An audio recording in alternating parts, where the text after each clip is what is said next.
How to write a business valuation report, what investors expect. Hello, in today's video, we will go over how to prepare a business valuation report and how we integrated them in the reports at valuationforyou.com. When founders prepare to raise capital, one of the most important documents they can present to investors is a professional valuation report. But a valuation report is not just a number. A serious investor wants to understand how that number was calculated, what assumptions were used, what risks exist, and whether the valuation is supported by multiple analytical approaches. In this video, we'll walk through the structure of a professional fundraising valuation report and explain why each section matters to investors. Company Overview. The report begins with a company overview. This section gives investors immediate context about the business. It typically includes the industry, company stage, team size, founding year, and location.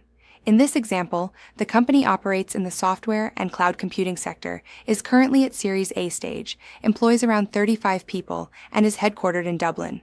Why is this important? Because valuation expectations vary significantly depending on the industry and stage of the business. A Series A technology company will be evaluated very differently from a mature industrial business. The overview helps investors immediately place the company within the appropriate market context. Key financial metrics.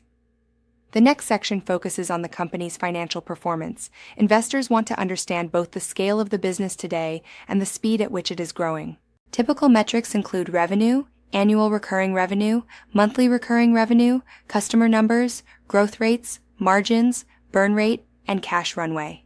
In this example, the company generates approximately 1.5 million euros in annual recurring revenue and is growing at roughly 85% year over year. Growth is one of the strongest drivers of startup valuation. Investors also review burn rate and runway to understand how efficiently the company uses capital and how long it can operate before needing additional funding.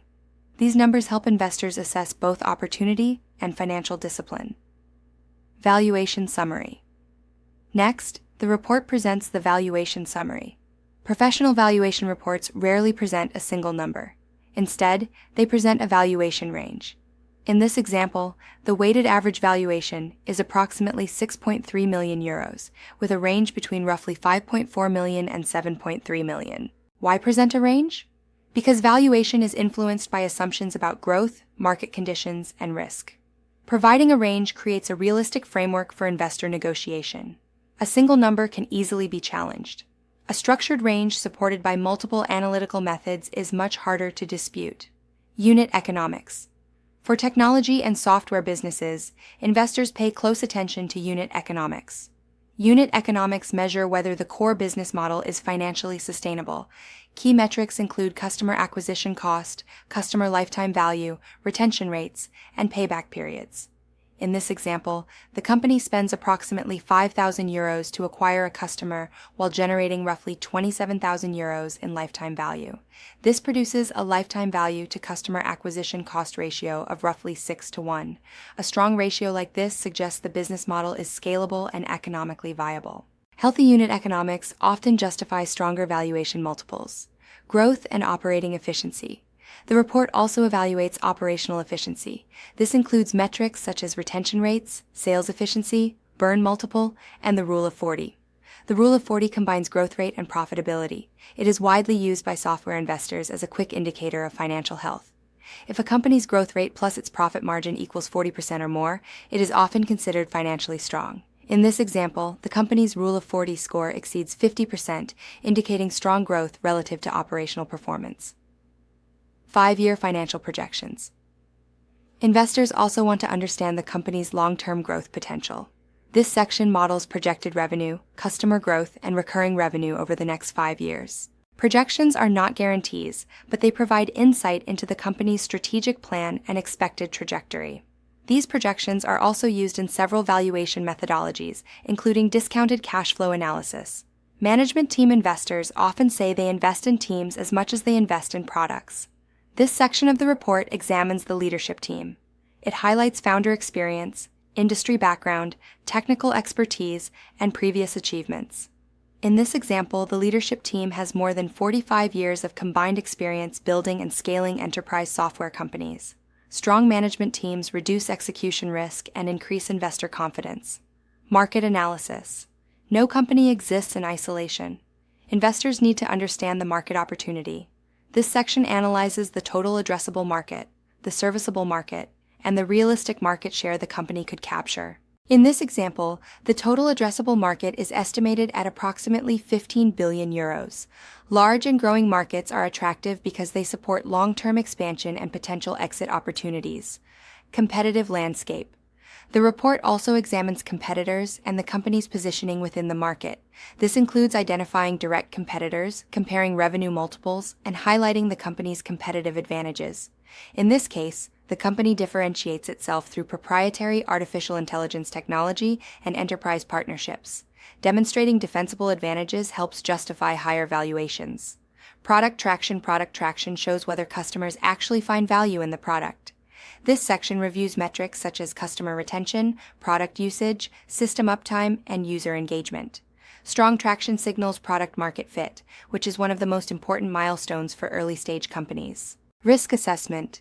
Every investment carries risk. Professional valuation reports therefore include structured risk analysis covering areas such as market risk, operational risk, and execution risk.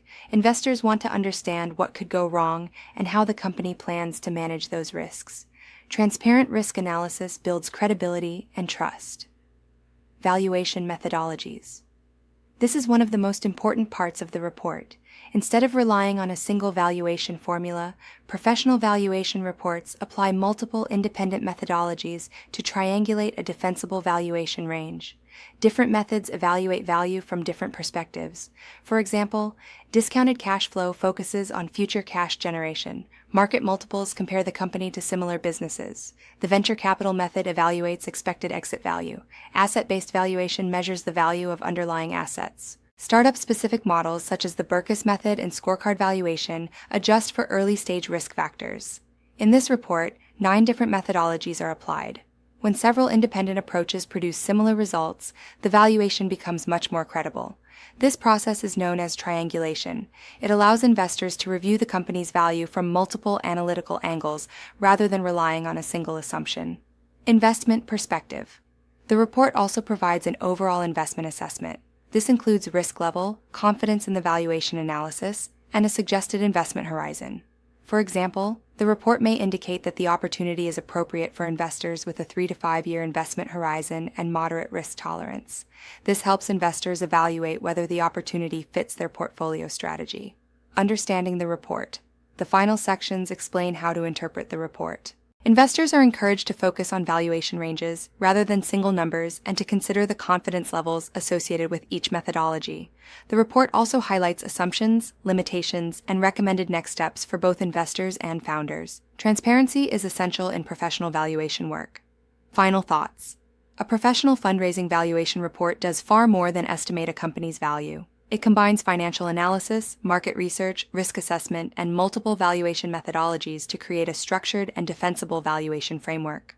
For founders, this provides a credible starting point for investor discussions.